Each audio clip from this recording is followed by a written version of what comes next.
Okay, I have another good one hot off the press. This video, let's get right into it. It's called the top 10 most important frequently asked questions that home buyers ask. Gonna go ahead and whip through these 10. I'm also gonna make the PDF available for you in the description so you can download it and have it at your disposal. Now, number one, how much house can I afford? Well, you won't know the answer to that until you go and get a pre-approval. Most buyers start their search online. They find all of these beautiful homes. They don't know whether or not they can afford these homes. They just know they look great. They're like window shopping, let's put it that way. And then when they actually go out to look at the home and now they want to qualify for the home, they find out that the house they was looking at is really more than what they can afford based on what their income is. And then in some cases, it doesn't matter because I do have a lot of buyers, they pay cash. So cash is always good as well. But if you want to know how much home you can afford, number one, go and find a lender or two, get pre-approved. They know especially if you're going to be buying a house soon, don't go and uh, you know, have your credit pulled if you know you're not gonna buy a house right now. At least if you have some idea. A lot of people use Credit Karma and all these other credit companies, which is just for you personally. The lenders have their own algorithm as to how they look at their different models to see if you're a candidate that will pay the money back. So sometimes there's a discrepancy in the credit that you pull versus the credit report that they pull. So just keep that in mind. But if you want to know how much house you can afford, then you need to go and find yourself a lender or two. And if you watch the previous video I said on how to, before you buy a house, I talk a lot about how to pick a good lender. So that's number one. Number two, how much money do I need to buy a home? This is going to include your down payment, closing costs, earnest money, inspections, and other upfront expenses. I always tell people in your bank account, the account that you will be using to do your home loan. Make sure you're not doing cash deposits, large deposits, especially money that you can't source. But if you get like direct deposits or you're getting payments from somewhere where that money can be sourced or you know where the money is coming from, that's okay. So when you get a loan, that's going to determine how much down payment and how much your closing costs are going to be. It's different for each loan. So we're talking about FHA loan, 3.5% down plus closing costs. We're talking about a conventional loan that's going to be 5% down plus closing costs. If it's a VA or USDA loan, zero down. However, you do have to pay closing costs. And then I want to mention here about the down payment assistance. A lot of times when people get down payment assistance, they say, well, my down payment assistance is going to cover my appraisal and they're going to cover my earnest. No, down payment assistance doesn't cover that. It will help you with your down payment and it will help with some closing costs. But when it comes to that initial getting under contract, you have to have your own earnest money. You have to have your own option fee. And typically, the earnest money is 1% of the sales price. Nothing is written in stone. Everything's negotiable. That's my disclaimer. I'm sticking to it. I'm going to say that in this video so that no one come back and say, you said it's 1%. Everything is negotiable in real estate. So just know that typically it's 1% of the sales price. So if the sales price is $400,000, 1% of that is 4,000. It needs to be in your bank account because when you submit the offer with your pre-approval letter, they're going to want to have that money sent over to the title company within 3 days. And then the option fee, it can range between, I don't know, $100 to $200. If you're competing with someone else, you may give a bigger option fee. That money goes to the seller, and it's to basically say, hey, Mr. and Mrs. Seller, I want to have the property inspection. In good faith, here's some option fee money. Just pull the house off the market for whatever many days you put in the contract. It could be 7 days, it could be 5 days, it could be 10 days, and you're going to have the home inspected. Once you have the home inspected, then you can make a determination whether or not you want to continue to move forward. If you want to negotiate with the seller to fix some big ticket items, maybe the roof needs replacing, AC needs replacing, hot water heater, plumbing, electrical, things of that nature. Not like cosmetic things like, oh, the paint is chipped, or oh, I don't know, a door stopper is missing. Those little small things. You want to look for big ticket items, foundation issues, things of that nature. So, how much money you need to buy a home? Just know that before you start, make sure in your bank account you at least have the earnest money. You have your option fee. You have money for an inspection. It's based off of the square footage of the house. You can pay anywhere between $400 up to $700 for that inspection. You're going to have to pay for an appraisal. Appraisal, same thing. It could be anywhere between $600 and $700. I'm just throwing out some numbers. I'm not quite sure what those exact figures are because if you get an FHA loan, the appraisal amount is going to be different from a conventional loan. So just know that before you start anything, have that pile of money sitting in your bank account, ready to rock and roll. That is totally separate from when they say we're going to give you an FHA loan and you need to have, say, 3.5% of your own money for the down payment sitting in your bank account already. That money needs to already be there of your own funds. If it's a conventional loan, you need to have 5% ready for down payment sitting in your bank account. And of course, when the lender gives you that pre-approval, they'll be able to tell you what your principal, interest, taxes, and insurance is, what your total monthly payment is going to be, so you won't have payment shock. You'll know exactly what to expect on a month-to-month basis for your home mortgage. So the answer to number two that talks about the down payment, how much money do I need to buy a home? Just make sure you have those things in place. Let's move on to number three. Do I need 20% down to buy a house? This is one of the biggest myths in home buying. Why do they say you need 20%? Well, the reason behind the 20% is so that you can eliminate what is called the PMI, which is private mortgage insurance. Well, private mortgage insurance, it's an extra insurance that you will pay to the lender to ensure that you won't default on the loan. If you default on the loan, that insurance makes them whole again.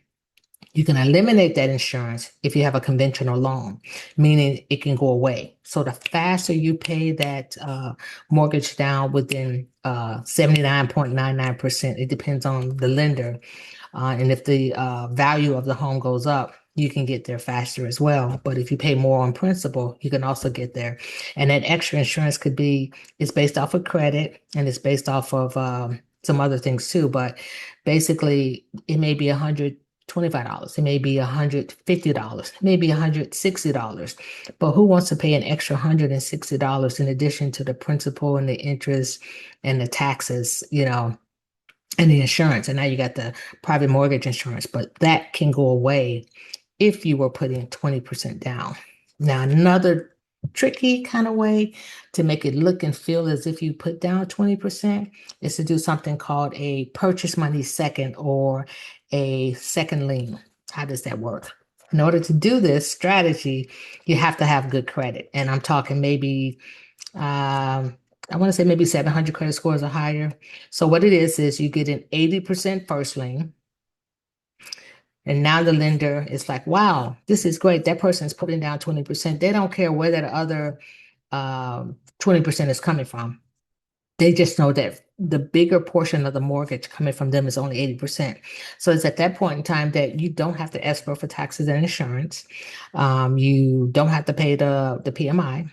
And this is on conventional now, not FHA, conventional. And then the second part of that equation is now you have to find a lender that you can get a 10% loan from or 15%. So it'll be to make up the total 100%, it'll be 80% first lien, 15% second lien, and then you come with your own 5%. Or you can do 80% first lien, 10% second, and then you bring 10% out of your own pocket. Either way, it will eliminate the PMI. You can see if it's worth it for you to do it that way or not worth it. Some people say, I want to have all my stuff in one. I want the whole big mortgage. There's some pros and some cons to that. So I get a lot of buyers that's calling me saying, hey, the taxes went up, my homeowner's insurance has gone up. We have all these storms, and the lender wants to charge me an extra $300 a month. I thought you said my principal and interest is never going to change, or my mortgage payment is not going to change. Why am I paying an extra 500 a month for the next year or the next three?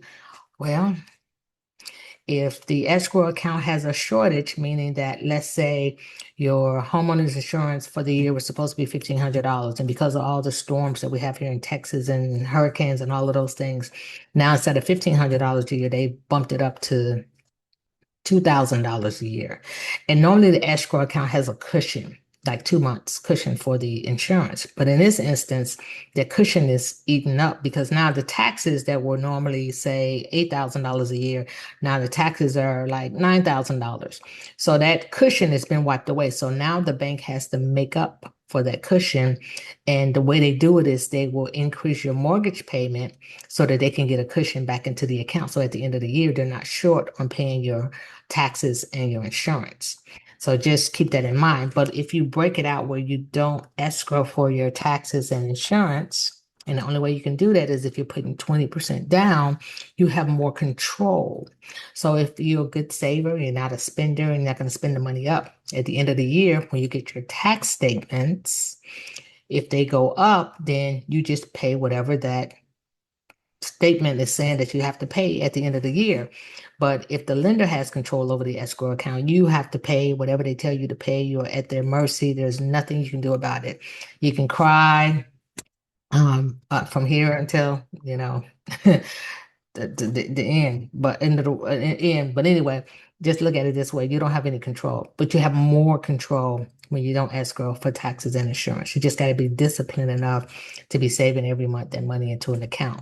But just know if the taxes go up or if the homeowner's insurance go up, you won't be on the hook for them slapping an increased payment on you, because it has really hurt some of my home buyers, and it's like they don't know what to do. I mean, they're frustrated, and they say they thought it was going to be for a couple of months, and a couple of them said, like, saying it's for the whole year. We don't understand why. Well, because taxes really went up and home insurance went up. Another thing, real quick on this, is people don't know that they can shop for new homeowners insurance. Just because you get the homeowners insurance when you buy the house, you're not stuck with it. You can still shop, replace that insurance, and get some new insurance. The only thing you can't replace is who you pay your taxes to. That's the other thing too, when we talk about bump it back up to number two, how much house or money you need, or how much home can you afford. It's going to depend on the community you move in. Each community has their own tax rate and the amount of homeowners insurance that's going to be charged. It's almost like a car. The fancier the car, if it's a sports car, you may pay more insurance versus someone that doesn't have something that's fancy. So depending on which community you're moving to, it's going to determine whether or not you're going to pay high taxes or low taxes. So we just finished number two, about the 20% down. Let's move on to number four. What credit score do I need to buy a home? Let me find my list. It is right. I think it's this one. Yeah, I found it. Okay. So we did number one, we did number two, did number three. Now we're on number four. What credit score do I need to buy a home? That's a tough one.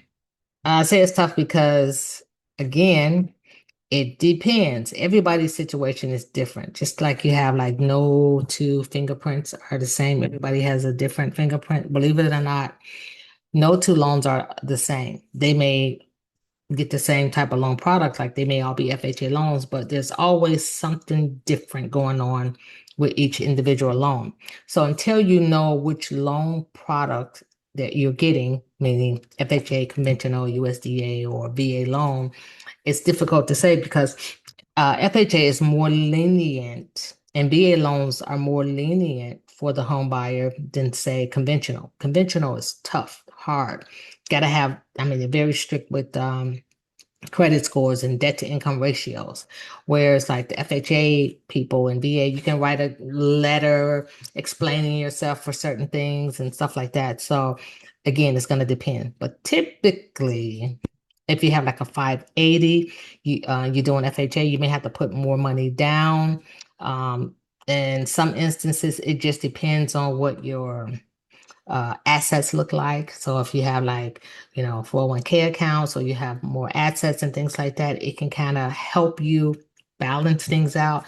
So once again, the lender will have to take a look at everything before they can actually tell you what the credit score needs to be, because there's no hard, steadfast, set in stone number, because depending on which lender you select, the credit score, it can change. It can go either way. So that was number 4. Number 5, how do I get pre-approved and why is it important? Like I said, you can't just go looking at houses and you don't have a number in mind. Should I be looking at $500,000 houses or $300,000 houses? And the only way you can find out is if you get a pre-approval. And if you don't get a pre-approval, most of the time, a real estate agent is not going to take you out anyway, just to blindingly go and look at homes that you can't even afford. And then only to find out they pull your credit and they do your debt to income ratio, and you have a lot of, say, credit cards that you're paying on, you have a lot of debt, or you just bought a car and that car was the thing that put you over. So it's best to know what can you afford. So when you're going out shopping for a house, it makes it a lot easier.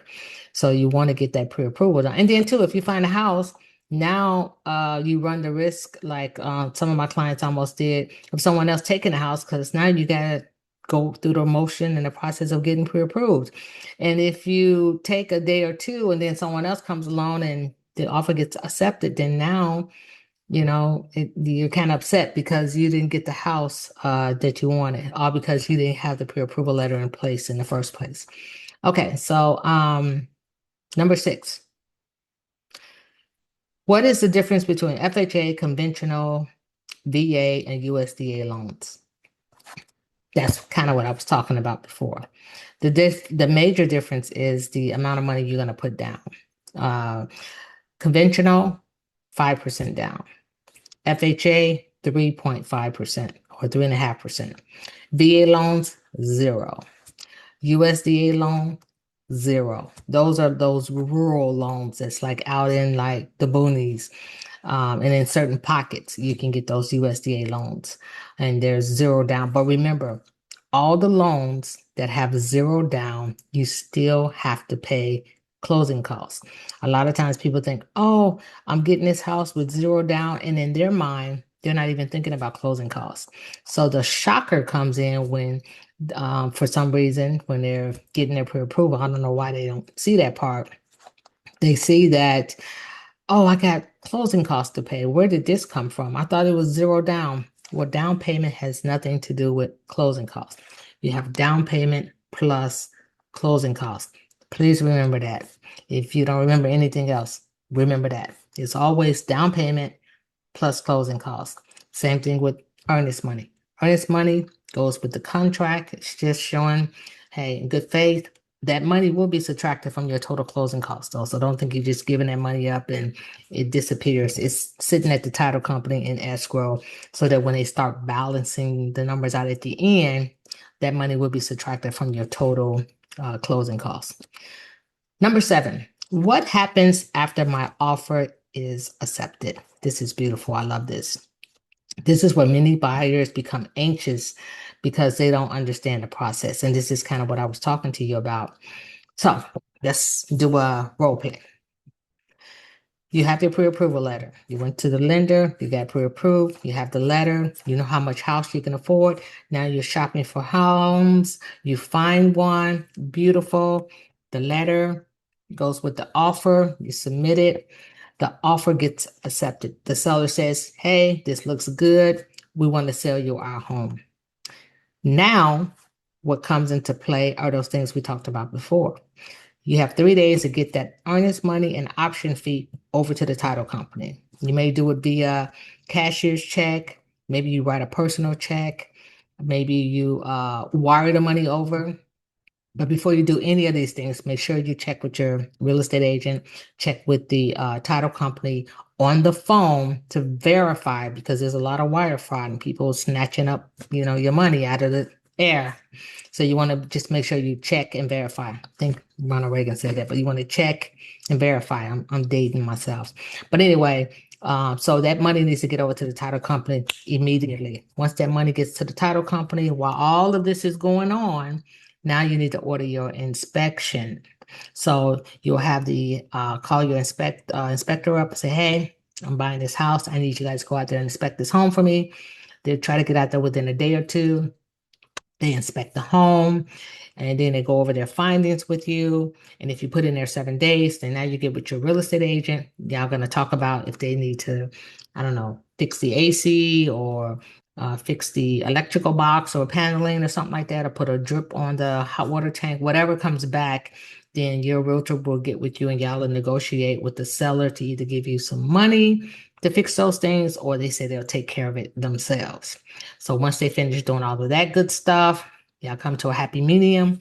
Now the next phase is to have the lender order the appraisal, because they want to make sure that all that's taken care of. Because why spend $700 for an appraisal when at the during the option period you decide you don't want to buy the house? Who wants to spend that money out of pocket when now you're not buying the house? So it's best to wait to order the appraisal until after both parties have agreed that we're going to continue to move forward. If you don't move forward, then what happens is the earnest money is returned. You lose the option fee money because it was the cost of doing business. The seller politely took their home off the market for you so that you can inspect the property, and then you get a chance to either buy or change your mind. But if you continue to move forward, like I said, inspections are done with, the appraisal is ordered. Later on, they're going to order the survey. You need to get your homeowner's insurance in. I talked about that in the previous video. It can hold up a closing. A lot of times people forget to get that homeowner's insurance in. You want to make sure you get yours in. Don't forget. And then after the homeowner's insurance is turned in, you're looking for a conditional loan approval. Again, watch that video. It's very thorough when I talk about the conditional loan approval, because a lot of people think the pre-approval, hey, I'm pre-approved, that's great. Yes, pre-approval is just to be able to submit an offer with a letter. Conditional loan approval is really good. It gets a little bit better because now they've verified your income and your place of employment. Now they're looking to get the other conditions in. So it's an approval with conditions. We need a copy of the appraisal. We need a copy of the survey. We need the title commitment. Maybe they need an updated bank statement. If you were divorced, maybe they need a marriage certificate. If you're getting child support, maybe they need child support, documentation or student loan stuff. So that's a loan approval with conditions. And then what you're really waiting for is something called the clear to close. And that's why I said that's the most important part to me of the home buying process. It's overlooked. It's not talked about often, but it's where fights happen and showdowns happen, and realtors, they're, getting into arguments and stuff, and everybody's calling the poor loan officer, fighting and arguing with the loan officer. They're at the mercy of the underwriter. So long story short, you're looking for that clear to close. If you watch that other video, you understand what I mean by that. And I have this book called The Calm Close. It talks about how to be calm during your closing, and I have to go through all those things. And then there's some information that will help you through this process as well. Okay, so that was number 6. Let's move on to number 7. What happens after my offer is accepted? I just told you pretty much what that was. Actually, we did number 7. I'm sorry. Number 8. What are closing costs and who pays them? We kind of talked about that one too. Closing costs, you pay them. Well, yeah, you do pay them, but you can have your realtor ask the seller, hey, can you give us some assistance with the closing costs? They can write it in the offer that you submit with your pre-approval letter. Maybe the lender told you your closing costs were $12,000 and you say, well, I need about $6,000. You don't want to ask for more than what your closing costs are, because that money will be left on the table. So you can ask for $6,000, you can ask for $8,000. Typically, if it's an FHA loan, it's 6% of the sales price that they can give you max. If it's a conventional loan, it's 3% of the sales price max that you can ask the seller to contribute. The other thing is if it's new construction, a lot of times the builders will pay for all of your closing costs, which is a good thing. And sometimes there are down payment assistance programs that will pay for all of your closing costs and contribute to some of your down payment or pay all your down payment as well. And then if you have a family member or relative, they can contribute to paying your closing costs and down payment. So it's so many ways you can structure a loan. Again, it depends on what your needs are, and you won't know what those things are until you actually apply to get pre-approved because there's so many steps, there's so many moving parts, so many variables, so many unknowns that it's difficult to just say, okay, credit score needs to be this. This is how much you're gonna bring to closing when you don't have a property that they can base it off of. Okay, this is the property. These are the taxes. This is the HOA. This is how much uh things are gonna cost. So you need to have a property to kind of get an idea. So at least if you have a property and we're talking about okay, approve me for the maximum amount, you can at least get an idea of what it costs by that property and then maybe something a little bit higher, but you'll get an idea, which would be great. Okay. Number 9, what should I never do during the mortgage process? Ah, hmm. Buyers need to know what actions can jeopardize the loan approval. This is a real good one. Okay. I do have a checklist of things that you shouldn't do, but right off the top of my head, the first thing I'm going to tell you is don't put cash deposits into your checking account. You don't want to go dumping cash. Sometimes people sell stuff. Let me just back up. You don't want to be buying cars. You don't want to be furniture shopping. If you buy a new construction home, the house is so pretty. Sometimes they're so big and beautiful, and you may find that there are sales. People have these sales, and they say, "Hey, come on in. There's no interest for 3 years." And your lender won't find out because they end up doing a soft credit pull, but the lender can see that the credit was pulled at a furniture store. And the reason they're going to know this is because towards the end, when it's time for them to clear out all your conditions and issue the clear to close that I told you about, they're going to do 3 things. And these are the 3 things you have better not messed up or else you're not going to close. That's just it. And that's why I say it's the most important part of the whole transaction, the clear to close. That's why you don't order movers, you don't do vacation time, you don't do time off from work. Because if one of these 3 things is out of place, it's not that you can't fix them. Sometimes you can, sometimes you cannot. What am I talking about? The first thing they're going to do is they're going to do a verification of employment. They're going to want to see if you're still gainfully employed. Do you still have a job? I've had people buy new construction and say, I just get laid off. We're supposed to close next week. I'll just get a new job after we close. Well, they're not going to release the clear to close because once they do the verification of employment, they're going to find out that you're not gainfully employed. So there's that. No more loan. You can't close. Number 2, they are going to do a soft credit check. They're going to check and see if you went furniture shopping or if you added any new debt. Don't do it. Don't do it.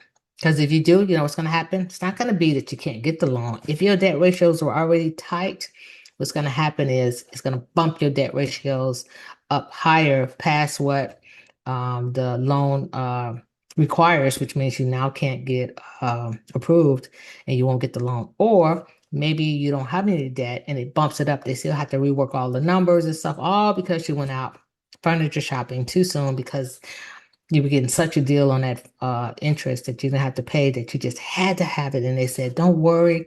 And they may be telling the truth. They're not going to charge you for 3 months up the road, but the lender is going to do a soft credit pull and see that you went furniture shopping. So don't do it. That's number 2. And the final last thing that they're going to do is they're going to ask you for updated bank statements. This is a big one. This one happens all the time, more often than I can imagine.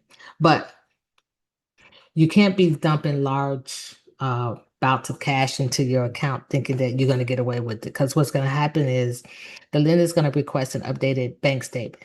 And what happens? I get my clients, they'll say, I've already given them an updated bank statement. Why do they want my bank statements again? And they're just hooping and hollering and yelling and shouting.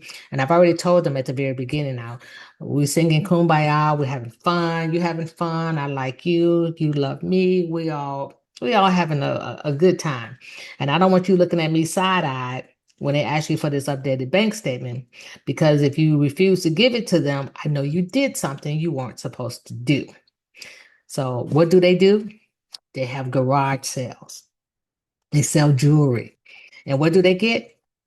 Cash money. And what do they do with that cash money? Dump it into the bank account. It's not seasoned. It's not sourced. Now you got to try to explain to the underwriter, where did this money come from? And the reason you're fighting so hard is because you don't want to have to explain why you did what you did and that you have no proof as to where this money came from. No paper trail, nothing. You just cash. Or somebody say, hey, I want to help you out with buying this house.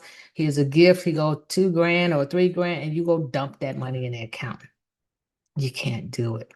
So those three things can really hurt you and really mess you up. And you won't get to clear the close, and you done spent money for earnest money, you done option fee money, inspectors, you done had appraisals done. It could be a big old ugly mess. So don't do it.